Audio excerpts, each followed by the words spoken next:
Hi, I'm J.R. Omahundro, and this is my wife, Jennifer Omahundro, and we're from Let's RV.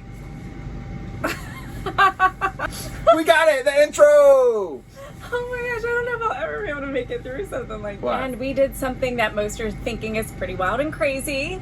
This past year, we sold our house, sold almost everything we own, and we bought a big Class A drivable motorhome RV. It's the two of us, our two kids, Kelsey, she's 13, and Lane is 8, and our two English bulldogs, Hank the Tank and Baby Blue. And we're going to document our journey. We're going to show you from start to finish, from what we did with selling our house to where we are today, as my wife looks at me like I'm the best looking guy on the planet. Hey! And we like diarrhea smell. And we are diarrhea. We live in diarrhea. I could get it together if you would stop.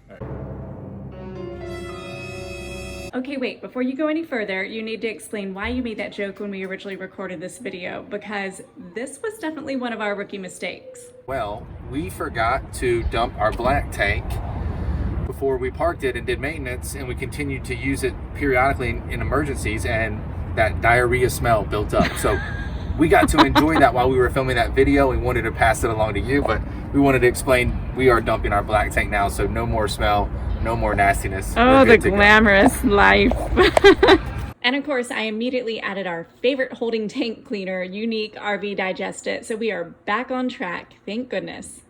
Yeah, I don't know if we're cut out for this YouTube thing, but this is the best way for us to be able to go back and look at it ourselves. So quick background, of course, everyone knows what happened in 2020, COVID, right? You're all at home, you're doing a lot of soul searching and thinking and whatnot. I was already homeschooling the kids and went for a walk one morning. I was listening to a homeschool podcast, and this woman was on there talking about how she and her husband had made the decision to do the same thing. So everything they own, and live full-time in an RV and travel and teach their kids, and what a great impact it made on the children. And I walked in the driveway and saw JR, and I said, this is so cool. I'm not suggesting we do this, but what do you think? And he's like, would you really do that? And I said, heck yeah, but you would never do it.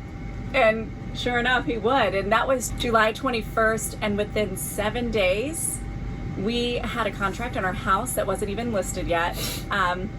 And we were moving forward. This was a tearjerker because we spent a lot of blood, sweat, and tears to make that house what we wanted. But we also thought about it to realize that, hey, it's just a house. You know, you can always build a house or buy a new house or create a new home, but for us what was most important was the two of us, our two children, and our bulldog. So we knew wherever we would have our family would be our home, and would be where the love is in our house. The house is a little under 3,000 square feet, and we had gone through and remodeled this home and made it exactly what we wanted for while we were living there. But the best thing was our neighbors that became like family and friends to us. When we say we had tears, we did. We had tears over those 7 days that we were making that tough decision, and of course constant conversation, and nobody was forcing us to do this. The real estate market all over the US right now is wild and crazy, and so we had this perfect storm of this motivation to just kind of do more for ourselves and our family and experience more,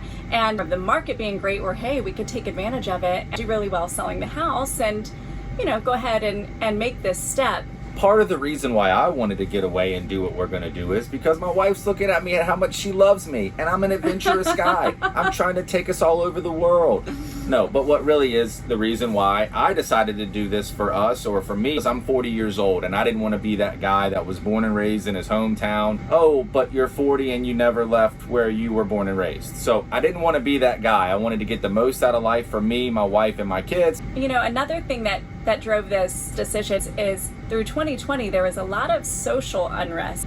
He said, let's let our kids experience not just sightseeing and different landscapes, let them meet other people. Because what we'd like to teach our kids is to treat people with respect, and we wanted the kids to see that there's different regions, different societies, different cultures, different races. There's all types of different people in the world that you can learn from and become friends with. We're going from nearly 3,000 square feet to just over 300 square feet in the RV. We will be living full-time in the RV, traveling full-time, not living stationary in an RV. We'll be homeschooling full-time. We do work, we own our own businesses, and We're very fortunate that what we do, we can do remotely. So we'll definitely be doing that as we go along. So we sold nearly everything that we own. We did this through Facebook and through a big yard sale. So I had my car and JR had his, both SUVs. Almost immediately we went ahead and we sold my car thinking, oh, let's get a Mini Cooper. Mini Cooper will be good. I did some research. We can tow it on a dolly. And a couple months in, I said, you know what, I'm tiny. I'm not even 5 feet tall, but this Mini Cooper, as cute as it is, it was really too tight. I just couldn't imagine that being the only vehicle for the four of us. And also towing a dolly. That might be more of a headache for us personally. Eliminating the Mini Cooper and the dolly was the right decision, basically. Yeah. So we're down to one car right now. We did get a Jeep. The Jeep is great because we can flat tow that. It's very, very easy. So with the RV itself, no, we've never owned an RV before. This is the RV. When we first went down to look at it, we are in Richmond, Virginia, is where our home is that we sold. And JR traveled to South Carolina. That's where we found the brand that we knew we wanted. And his first experience driving an RV was driving this 40-foot RV from Greenville, South Carolina. About 6 hours, 6.5. To Richmond. Now I love it, and I'm addicted to it, and I love it. We have zero experience with it. We are green as grass, and so that can certainly be a little intimidating. And a lot of people go, "Oh my gosh, why are you going to do this when you don't know what you're doing?" Well, isn't that how everybody starts? You don't really know what you're doing. You have to learn as you go. But that's honestly, that's a challenge, but it's exciting. Yeah. But hold on. Jennifer did a lot of research before we just went and said, hey, we want that one. So my wife did months of research to find out what would work best for us, what floor plan, what model, what engines, what manufacturers were the most reliable. Yes. So I had kind of narrowed it down to top 3 that I had in mind, and Newmar obviously was the top, and that's what we went with. And there's other great brands as well, but we went with Newmar, and we did hire an experienced technician to go out and take a look at it again, because we're accepting we don't know what we don't know. So we wanted to make sure we were checking as many boxes as we could. We still didn't check them all, right? Because we missed a ton with that inspector and from what we didn't know. Yeah, obviously the RV, it fit with what we needed. We were a little nervous about one bathroom, but that has not been an issue at all, surprisingly.